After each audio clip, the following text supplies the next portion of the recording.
కౌరు తెలుసుకుని మనం ఎవడొకడిని చంపాలని వచ్చాం కాబట్టి నారపరెడ్డి తప్పుకుంటే ఎవడొకడిని వేసేయాలని చెప్పని సుబ్బారాయుడు అనేటువంటి ఒక అమాయకుడు అనేటువంటి వైఎస్ఆర్ కాంగ్రెస్ పార్టీ నికార్సైన కార్యకర్తని హత్య చేయటం, అడ్డొచ్చిన అతని భార్యను కూడా పొడవటం, కత్తులతో పొడవటం. ఇది నిన్న నంద్యాలలో జరిగితే మొత్తం వాళ్ళు స్వైరవిహారం చేసి హత్య చేసేసి ఆ హతుడి యొక్క భార్యను పొడిచేసి వాళ్ళందరూ కూడా తాపీగా ఊరేగుతూ ఊరు దాటితే అప్పుడు ఎస్పీ గారు మళ్ళీ 3 చిల్లరకి ఫోన్ చేస్తాడు ఈ నారపరెడ్డి అని ఆయనకి. ఎలా ఫోన్ చేశావు కదా, బతుకున్నావా అని. ఏం చేయాలి? ఈ 60 రోజులు రెడ్ బుక్ రాజ్యాంగం వచ్చి రాకముందు అయితే పోలీసులు ఏం చేసేవాళ్ళు? మొత్తం పరిగెత్తేవాళ్ళు, బెటాలియన్ పరిగెత్తేవాళ్ళు కదా. అయ్యా చంపేస్తారని ఫోన్ చేస్తే ఎస్ఐ దగ్గర నుంచి ఎస్పీ దాకా 3 గంటల తర్వాత ఎస్ఐ వస్తాడు. వచ్చి నేను నిన్ను కాపాడలేను, వాళ్ళు చంపేస్తారు తెలుగుదేశం వాళ్ళు. పాపం పుణ్యాత్ములాగా ఉన్నాడు ఎస్ఐ. ఈ రెడ్ బుక్ రాజ్యాంగంలో పుణ్యాత్ముడే ఎస్ఐ. నిన్ను కాపాడలేను, నువ్వు పోలీస్ స్టేషన్కి వెళ్ళి దాక్కోమని చెప్పాడు. ఆ సుబ్బారాయుడిని ఎస్ఐ ముందే కానిస్టేబుల్ని కొట్టి ఎస్ఐని తన్ని వాళ్ళ ముందే సుబ్బారాయుడిని అనేటువంటి ఒక అమాయకుడిని చంపేస్తే దిక్కులేనటువంటి పరిస్థితి వాళ్ళ ఈ ఆంధ్రప్రదేశ్ రాష్ట్రంలో ఉంది. వాళ్ళ ఒకసారి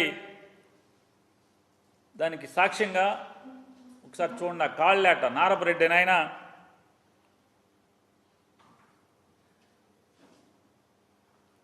ఎస్పీ గారికి ఫోన్ చేసినటువంటి పరిస్థితులు, కాల్స్ అన్నీ కూడా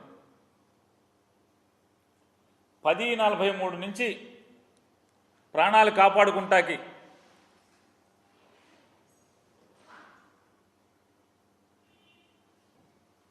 చూడండి 3:20కి కానీ ఆయన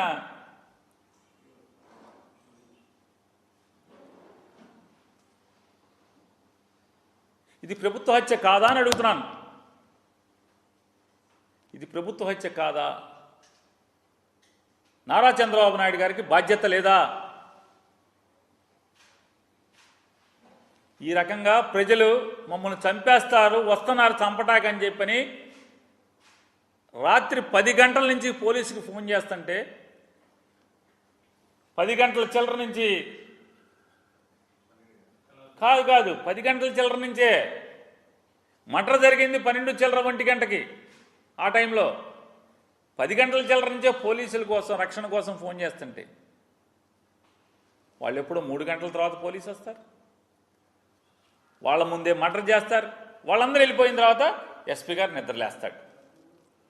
అప్పుడు ఊళ్ళోకి శవాన్ని కాపలా కాయటం కోసం ఒక 100 మంది పోలీసులు పంపిస్తారు. చూడండి విచిత్రం ఈ రెడ్ బుక్ పరిపాలన. అయ్యా మమ్మల్ని చంపేస్తారు కాపాడండి అని చెప్పని పోలీసులకు చెప్పుకుంటే పోలీసు రారు. నంద్యాల హెడ్ క్వార్టర్కి 12 కిలోమీటర్లు పోలీసులు రాలు. కానీ మర్డర్ చేసిన ముద్దాయిలందరూ కూడా ఊరేగుతూ ఊరు దాటి బయటికి వెళ్ళిపోతే, వాళ్ళు దాక్కుంటాకి పరారైపోయి వెళ్ళిపోతే అప్పుడు శవాన్ని కాపలా కాయటం కోసం. అంటే ఒకవేళ వైఎస్ఆర్ కాంగ్రెస్ పార్టీ వాళ్ళు ఈ చంపేసినటువంటి ఆవేశంలో ఏమన్నా తిరగబడి తెలుగుదేశం వాళ్ళు ఇళ్ల మీదకి వెళ్తారని అనుకుంటా అప్పుడు వచ్చేసారు సార్ 100 మంది పోలీసులు. విచిత్రమైన పోలీసింగ్, కొత్త పోలీసింగ్.